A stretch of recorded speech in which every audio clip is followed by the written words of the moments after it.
E aí, o corpo se machucou, tá sentindo a dorzinha aqui, a dorzinha acolá, o que é que você faz? Você vai aonde? Você procura o quê? Vamos bater um papo sobre isso?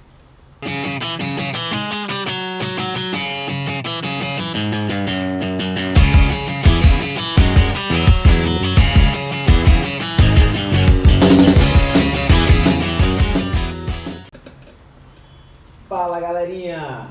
Seguinte, a gente está aqui hoje para bater um papo sobre o tão falado, né, recovery, né, o famoso recovery.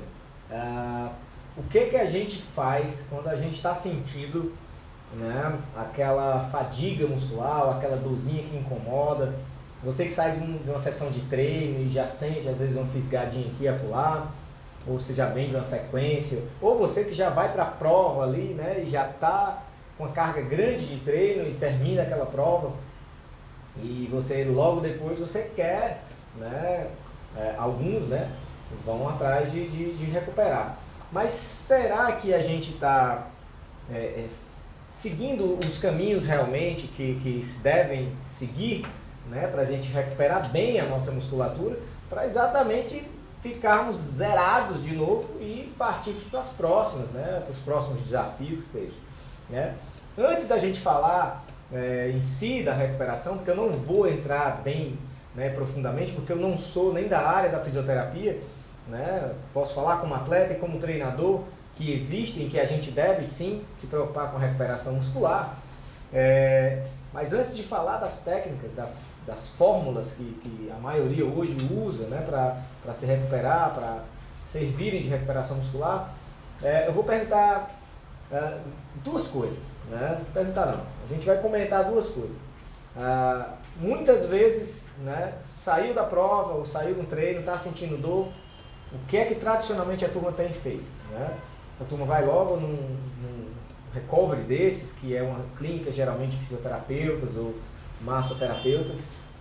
Ótimo, gente, ótimo. Dentro daquele segmento lá da turma da fisioterapia, existem diversas técnicas para melhorar, né, para recuperar a nossa musculatura. Ótimo, perfeito, isso daí deve ser feito. Mas você tem lembrado de duas coisinhas essenciais para a melhora e recuperação do músculo? Eu acompanho pessoas, diversas pessoas, e eu também esqueço às vezes disso. Básico. Gente, pontos cruciais para que o músculo se recupere são dois, cruciais: sono e alimentação. Então, galera, não adianta se você vai num recovery com o melhor fisioterapeuta da cidade, melhores equipamentos, se você não está dando o tempo exato de sono para o seu corpo se recuperar e se restabelecer. Nossa carcaça, nossa máquina precisa daquelas horas para recuperar-se, né? Muito além das massagens e técnicas tal, a gente precisa das boas noites de sono, né, e das horas necessárias para isso. E outro fator, claro, óbvio, a alimentação correta, certinha. A alimentação antes, a alimentação durante, a alimentação após exercício são extremamente importantes, né? A hidratação é extremamente importante para que haja uma melhor, uma acelerada recuperação muscular. Se você vai lá para a clínica de recovery e você acabou uma prova bem longa, por exemplo, e você se hidratou mal pra caramba, e logo após você também conversou, papeou com todo mundo e se alimentou pouco, se hidratou mal pra caramba, mas você foi lá pra macazinha de massagem. Gente, vai ser até bacana receber aquela massagem, aquela coisa toda. Mas se você não se alimentou, se você não se hidratou, o seu organismo não vai se recuperar direito, né? E às vezes você bota até culpa no cara, no outro dia você tá, não estou me sentindo recuperado, fui lá, né, no fisioterapeuta e não estou sentindo muita coisa na recuperação. Claro, você não se hidratou. Quando a gente sai de uma atividade, somente atividades aeróbicas de mais longa duração, você perde líquido pra caramba, você tem que repor litros e mais litros, não só de água, mas repor de um monte de eletrólitos que você também perdeu, e aí um monte de processo metabólico que precisa acontecer, você perdeu, se degradou como um todo, né? Então você vai precisar de recuperação muscular e para isso você vai precisar de diversos alimentos, de diversos substratos, de carboidratos, de proteínas, de gordura. Você precisa, né, dos substratos energéticos para o corpo trabalhar de novo a reformulação dele e ficar firme, né? Além da alimentação e da hidratação, que é outro ponto que eu não vou levantar. O que eu devo beber melhor, quantos litros eu bebo logo após um treino longo, após uma prova longa. Isso é bem complexo, isso também tem que ser conversado com quem é especialista nisso. Né? Você não deve beber só depois, você tem que já vir se hidratando antes, dias antes. E durante, quando a prova for uma prova longa, não deixar também cair, né? Se uma prova vai durar muitas horas, né? Um Ironman da vida, uma maratona, uma ultramaratona, você tem que estar sabendo as quantidades para repor os seus líquidos e os seus eletrólitos durante o processo daquelas horas todas. E aí, acabando provas, eu já terminei provas longas que eu encaixei bem certinho, né, a hidratação, as reposições todas, que eu acabei a prova e senti que a musculatura estava bem, né? Fiquei com aquela fadiga, mas pouco tempo depois estava recuperado. Ou seja, a recuperação já foi mais rápida porque o processo, o cuidado que eu tive com o processo de alimentação e hidratação foi grande. E aí isso já foi muito bom para mim, porque acelerou o processo. Então, às vezes, uma idazinha só numa massagem, uma coisa, já acelerou, deu mais ainda essa acelerada no processo. Então, esses dois pontos que eu queria bater, né, que muitas vezes são deixados de lado pela turma, e a gente acompanha a assessoria e tudo, né, a turma sai de treinos longos, vai logo para as marcas lá, é bacana receber a mensagem, mas você dormiu pouco de ontem para hoje, foi uma noite extremamente mal dormida, ou depois desse treinão, ou dessa provona, você vai passar uma noite inteira acordado comemorando, e tudo. Gente, você vai dormir pouco. A recuperação precisa de sono, o músculo precisa do sono, né? Dentro do processo do sono, que a gente tem estudado aqui bastante, é bem comum já em artigos, em publicações, isso não é novidade também, de que vários processos acontecem durante o sono, né? Processos hormonais, as regulações de hormônio. Então, o sono é realmente recuperador muscular, né? Porque a gente fala, não, o sono é recuperador no geral, a gente se recupera, né? Mas metabolicamente um recuperador muscular. O sono é um dos principais recoveries, galera. O sono e aí a alimentação adequada, legal, certinha para você e para aquela atividade que você está fazendo, né? Vamos deixar bem claro, né? Dependendo da atividade que você está fazendo, provas mais longas, se foi muito no sol aquela prova, o desgaste já é bem maior em certos aspectos. Se foi muito no frio, o desgaste já é bem maior em outros aspectos, né? Se é a primeira vez que você está fazendo aquela prova mais longa, o desgaste em você vai ser bem maior do que para um cara que já está fazendo pela 10ª vez aquela prova longa. Por quê? Porque o corpo de quem já faz mais vezes há mais tempo está mais adaptado. E quem é mais adaptado a atividades físicas, a treinamento, também tem uma boa aptidão, uma boa recuperação, uma recuperação mais acelerada, exatamente porque o corpo se recupera mais rápido, se restabelece pela adaptação, o princípio da adaptação, né? Que aquele atleta que é mais experiente consegue muitas vezes fazer cargas de volume maior no seu treinamento, adapta o seu corpo a fazer volumes e aí ele recupera rápido porque ele treina isso. Então, tem diversas situações. Então, a recuperação que funciona para o seu fulaninho, um amigo lá, é diferente. Ah, Fulano, tu usa o quê depois da maratona? Tu vai para onde? Tu se alimenta? Quantos litros? Qual é o suplemento que tu toma? Não. Calma lá. Quem é você primeiro e quem é o seu fulaninho amigo? Outra coisa que você tem que levar em conta, gente, que eu não estou nem falando do recovery ainda em si, o que você tem que levar em conta como eu já falei várias vezes, o planejamento. Se eu estou inscrito numa prova bem longa hoje, né, e aí no final de semana que vem eu me inscrevi em outra prova longa, né, você não deu uma semana, a gente sabe que provas longas elas demoram às vezes muito tempo para o corpo se recuperar, muitas vezes passa até de 15 dias. Né? Eu já sofri com provas de ultramaratona que eu na 3ª semana, ou seja, 2 semanas, 15 dias, 20 e poucos dias, eu ainda estava sentindo fadiga muscular, uma pancadinha aqui e lá quando eu ia correr. Você sente que o corpo ainda não está 100% recuperado, quase um mês após. Né? Então, você tem que entender o processo. Então, dentro desse mês, eu não coloquei nenhuma prova, 1 semana, 2 semanas depois, porque aquilo ali ia desacelerar o processo de recuperação que o meu corpo estava lutando para se recuperar e levando um certo tempo para recuperar. O melhor tempo para se recuperar é o tempo natural, é o tempo que o corpo se utiliza das ações que ele tem para você se recuperar. E o tempo que o meu corpo vai demorar para recuperar vai ser diferente do seu, né? Ainda mais dentro da prova que você fez. Se você fez uma prova longa e eu também fiz uma longa, a gente não sabe, cada um vai demorar um tempo, né? Mas você tem que se manter atento a, você tem que se alimentar, se reidratar bem durante todo o processo dos dias após, tentar dormir bem para se recuperar e utilizar as manobras possíveis de recovery, né? Buscando fisioterapeuta, massoterapeutas e enfim. Então, falei de 3 pontos, né? Falei da noite, né, de sono, que é um dos principais processos de recovery. Falei da alimentação, né, que muitas vezes é deixado de lado, alimentação e hidratação. Quando eu falo alimentação, é as duas coisas, por favor.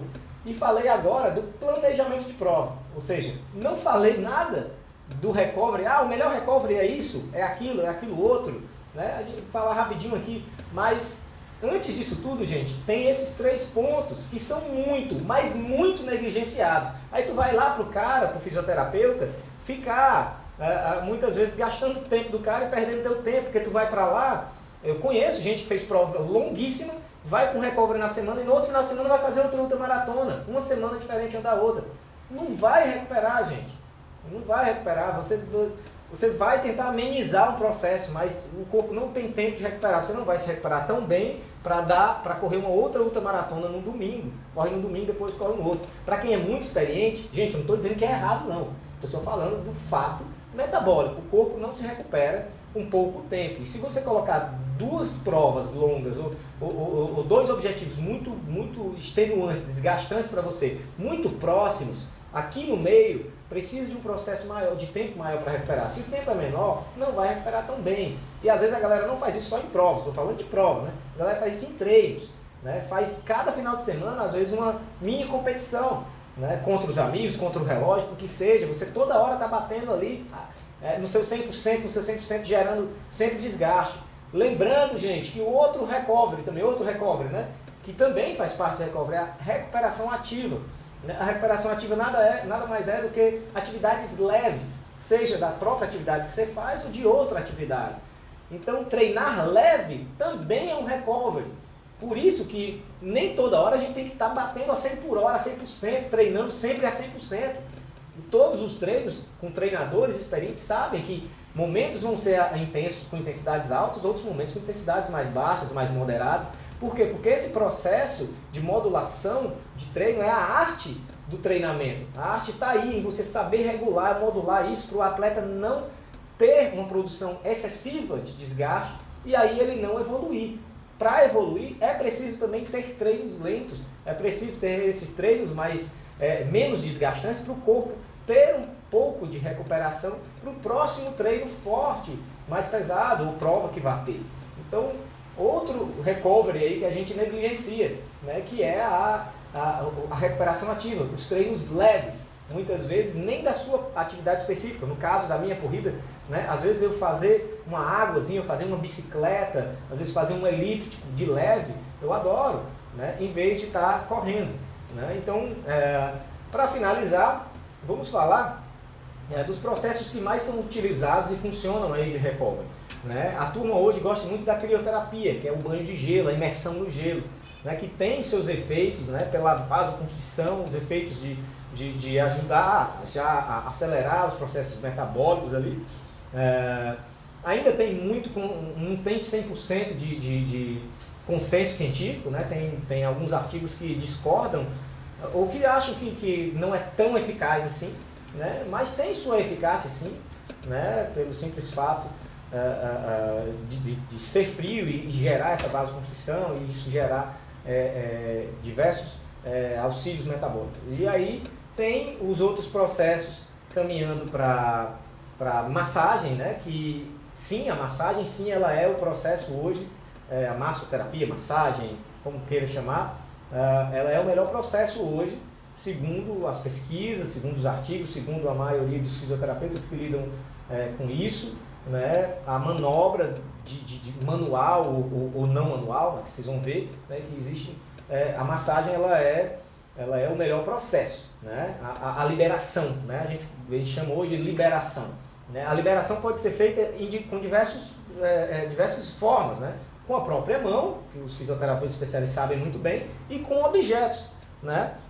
Que tem alguns. Vou trazer para você a bolinha, né? E vou trazer o famoso rolo de liberação miofacial. E eu tenho uma sequência aqui de bolinhas, ó. Por que eu tenho isso, gente? Eu coloco uma no pé, coloco outra no outro pé. Gente, vocês não sabem como. Eu coloco aqui no meu pé, deixar aqui mais atrás vocês verem. E às vezes eu estou aqui no computador, estou estudando, estou massageando essa musculaturazinha. Imagina que isso é o pé, né? Essa musculatura, toda essa musculatura que tem no meio do pé. Isso é uma liberação, isso é um tipo de massagem, que é uma automassagem, mas é uma massagem. Né? Com o rolo, da mesma forma, que eu não vou dizer as formas aqui que tem que fazer, tem diversas posições que você pega bem áreas do seu músculo. Né? Isso daqui é um santo remédio. Então, após vários treinos, né, juntando isso com isso, né, que é uma pomadazinha daquelas que tem todo um efeito já recuperativo para o músculo, eu faço primeiro com a mão, né, gosto de tomar um banho e tudo, coloco essa pomada e faço primeiro uma manipulação com os dedos, com o polegar, com a minha mão, lá na panturrilha, na coxa, na lateral da coxa, na banda lateral aqui, na banda iliotibial, que às vezes causa muito problema para muitos. Né? Eu uso isso e depois vou para a liberação miofacial com um rolo, né? E depois, ou antes, né, em vários momentos do dia, eu uso essas bolinhas aqui no pé, para dar uma liberada no meu pé. Sem falar que eu passo um bom tempo descalço, adoro depois de prova ficar descalço, já para liberar um pouco, soltar um pouco o pé, né, a musculatura que levou mais impacto ali. Então, existem diversas formas, existem aquelas botas, né, que você coloca lá na fisioterapia, todo mundo está acostumado, aquelas botas que são ligadas, né, que o fisioterapeuta usa, e elas são ligadas em algum processo lá, no computador, uma coisa que elas duram um certo tempo, né, e elas vão lá massageando, mas também é um tipo de massagem. Existem inclusive aquelas botas com gelo dentro, que fica bem frio e ela fica também massageando áreas da sua perna ou do seu corpo que você, né, geralmente a turma do triatlo, da corrida que usa mais, usa na perna, né? Então ela foi feita mais, eu só vi de perna, acredito, não sei se existe para outras partes do corpo. Mas eu já usei também, é uma massagem legal, é bacana, você fica geralmente uns 20 minutos ali, você mal sente que está fazendo muita coisa, mas quando você levanta você sente que está bem mais leve a perna, então funciona. Mas é um tipo de massagem, ou seja, massagem com a mão, a massagem com objetos que podem você usar ou outras pessoas usarem, a massagem com aquela bota, né, ligada lá, e inclusive as velhas, agora me faltou o nome de sucção lá, né? As ventosas, né? Ventosoterapia, nossa, fugiu o nome ventosa da minha cabeça, né? As ventosas também é um tipo de massagem, né? Aí sim que tem que ser feito por um especialista, não dá para você fazer sozinho, não aconselho se você não for alguém da fisioterapia que entenda bem. Então, tá aí, gente, lembra do que eu falei lá no começo, né? Que nada disso daqui, dos recoveries manuais, das massagens, da tecnologia, daquelas botas que são caríssimas, que os fisioterapeutas usam nas clínicas, que é bacana, piscina linda de crioterapia, de gelo, nada daquilo vai funcionar se você não tiver uma boa noite de sono, uma boa alimentação e hidratação e um bom planejamento de saber dividir seus treinos e provas para que não fiquem próximos demais uns dos outros e você, na verdade, nem saiba, nem recupere, não dê tempo de recuperar. Outra coisa, o próprio recovery de recuperação ativa, dentro da própria atividade. Ou seja, juntando tudo isso com o movimentos leves, treinos leves, né, que a gente chama de recuperação ativa, aí sim é a melhor receita.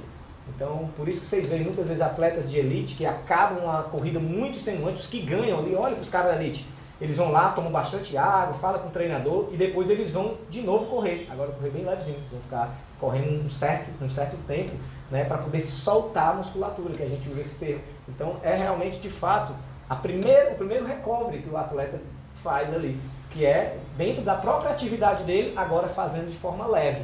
E isso deve ser usado também no seu protocolo, no seu período de treinamento, né? Então levanto esse questionamento para você, se para você recovery era só isso, né? Por favor, não é só isso, recovery não é só lá na clínica de fisioterapia também não, né? O recovery já começa logo após, né, que você acaba a sua atividade extenuante, seja prova ou seja treino. Já acabando, você já se hidratar bem, você fazer uma certa soltura da sua musculatura, ali com a própria atividade que seja, com alongamentos balísticos, alguma forma de soltura, aquilo já é um princípio de recovery, para depois você passar para isso, né? Alguns momentos, não precisa estar toda hora também fazendo isso, o corpo se recupera, leva tempo a se recuperar sozinho, né? Ele precisa sim de alimento, de hidratação, de sono, né? Essas coisas, né? E o tempo vão fazer você se recuperar muito bem.